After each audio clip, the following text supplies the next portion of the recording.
welcome back to my channel. I know it's been a little while, but I'm here. I've actually, just to be honest, have been doing videos. I haven't liked them because I haven't liked the topics that were out there. So I will put the video together, put it in the edit mode, and be like, I don't like it. I don't know what that's about, but I'm getting over it.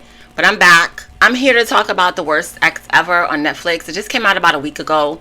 There are 4 episodes. I've watched all 4 of them. If you've seen them, it's very scary to watch because this is real life situations that could be anybody. You meet somebody, they seem like they're okay, and they turn out to be a damn psychopath. So you start watching these documentaries and you basically start relaying what's happening in the documentary to yourself.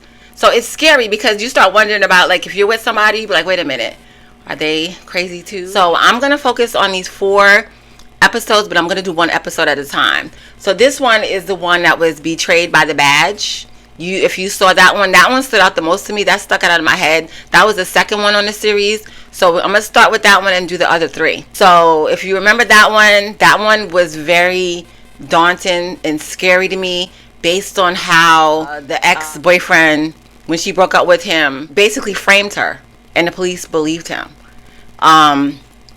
Like, did a whole orchestrated tactic, manipulated, knew beforehand what he was going to do, and set her up totally. Took her whole life away from her.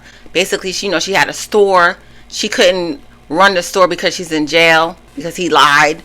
And she had a house. She couldn't pay her mortgage. She had a daughter. She couldn't see her daughter. But we're getting too much into it. Let's talk about this psychopath documentary.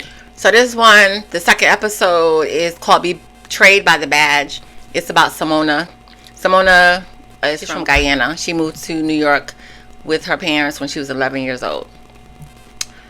She was working for Morgan Stanley as a financial advisor. She had a really good thing going on for her. She worked as a financial advisor, and she was opening a restaurant, Golden Crust, at the same time. So she's really ambitious. She has a lot of goals. She watched her dad have his own business, which inspired her to do the same. When she's about to open up her Golden Crust in March of 2006, she says her dad, who she admired, for having a business and bought the house from her parents, basically committed suicide. So that must have been devastating to her. She was supposed to open a restaurant in March of 2006. She wound up pushing it back to the end of March for that reason. And then you have this guy come into the restaurant who is, basically, it's like a low time in her life, you could see.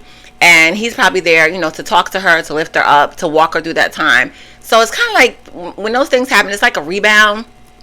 And it may not necessarily be the right thing, but it's the right thing at the time because it's pushing you through whatever you may be grieving or missing, which was probably her dad at the time. And then, this guy steps in and, everyone seems to like him. He offers, to fix things around the restaurant and tells her that he's a detective because he has a gun on his side. So they're showing pictures of him. He's actually wearing an NYPD uniform, right? He's walking around with his gun.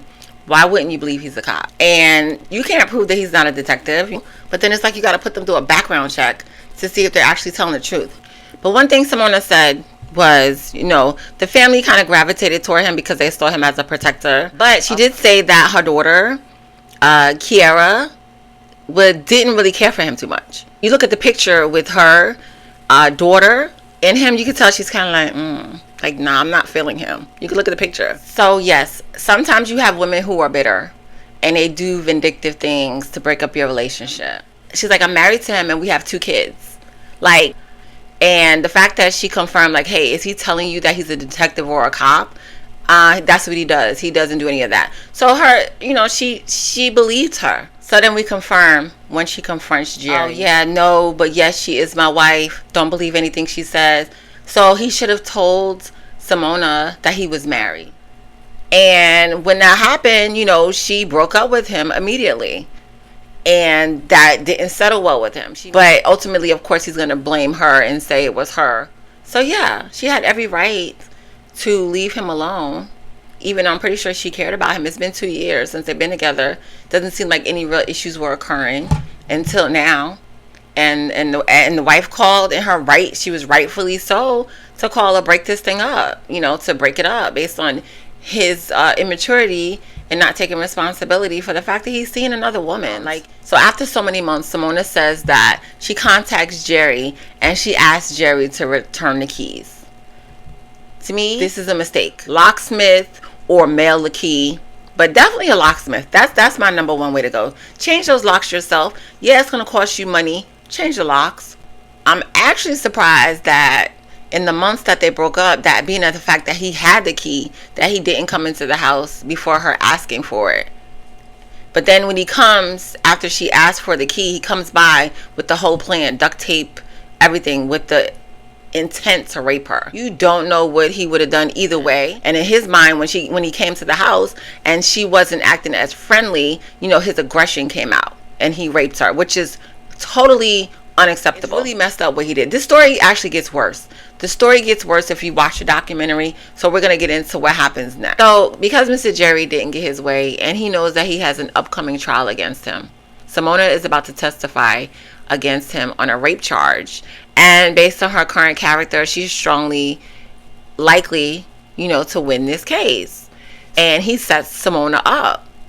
He gets people that he knows and convinces them to call the police on her on 3 different occasions and making it as if she robbed them as an armed robbery and took money from them. It's like he knows the mind of police because he's actually an informant. Her, when she's just driving to do her business, to take some food to a friend, they stop her and she has no idea why she's being stopped. Why? Because Jerry set her up, because he doesn't want to go to jail. So he's making it like Seemona did this armed robbery crime, so he doesn't have anything to testify against him or witness to testify against him, so he can get off. So once they arrest her, she gets a decent attorney who represents people typically who are innocent and knows his stuff. He realizes that all you have to do is get a phone record from Jerry to cross-reference the people who actually called the police on her to see if they knew each other. She was denied that as well. And they come to find out that Seemona was in a casino on one of the robberies. So it's going to prove that she couldn't have been in 2 places at once. And they basically say that the footage on the videos from the casino is not clear enough. And she could have left her phone about an hour away just so it could ping off the towers. Like, really? All of the evidence that was presented, they were basically dismissing it and not using the evidence as credible evidence. And they're presenting evidence. But and Seemona has witnesses that were with her at the casino to testify that she was at the casino. She could describe what the casino looks like. And they still decided not to listen to her. So guys, long story short, Seemona stays in jail for like 7 months, pushing the information back or the trial back with Jerry because there's no witness to testify against him. So he's out doing his thing, chilling as if nothing's happening while she's sitting in jail based on how he set her up. It takes one of Jerry's girlfriends, right, because he has another girlfriend, to come forward and to say what happened. There's people coming forward all the time and trying to go by her side and say she's not like that, she would never do that. Even evidence was presented, but it takes a girlfriend to be like, you know what, I'm gonna tell on Jerry, and that's what got her out. Otherwise she still would be in that damn jail. I wonder if she sued the police department. I would have. So basically, Seemona was able to get out of jail for holding her all that time because of another witness coming through. And if you notice, when Jerry is on trial and the judge is saying he was diabolical and a schemer, a manipulator, if you look at his face, it's almost like he was proud of those words, right? You're calling him all these horrible names and it looked like pride in his eyes, almost like, yeah. But he's going to jail for it. That's the part I don't think he understands quite yet. But he's sitting there like, yeah, I am those things. Like that's what he's proud of. So yes, she sued the detectives and the counselors for faulty police work, detective work. Because you just cost the county $2 million. So yes, Seemona got $2 million. He got 32 years, 25 for the rape, and 7 years for the little manipulation scheme that he pulled on Seemona. So 32 years. And even after all the evidence that was presented against him, he is still denying that he had anything to do with it. Now she has to go on, probably not trusting men. She really wasn't trying to get into a relationship prior to Jerry. So yeah, that this documentary is heartbreaking because technically she was doing all the right things. She found out he was married. She broke up with him. That's what she was supposed to do. Jerry was up to no good from the beginning, and he never had good intentions for her, like, ever. And the daughter saw it. She didn't see it. Seemona didn't see it, but the daughter saw it. I'm glad the anonymous guy is out. I don't know what happened to the people who actually set her up. I think they became witnesses, and they allowed them to become witnesses in the case to testify against Jerry. Maybe they were scared of Jerry because Jerry's he's devious. They could have, you don't know the relationship. He could be threatening them. Like, the anonymous guy was like, yo, he wasn't taking no for an answer. So it might have felt forceful toward them. And sometimes you wonder why people do the things they do. You could feel threatened for your life. You just never know what he was telling them and what he was telling him that Seemona did to him too. He was painting Seemona out to be this bad person, and they could have just believed him. So yeah, that's this one. The next one on this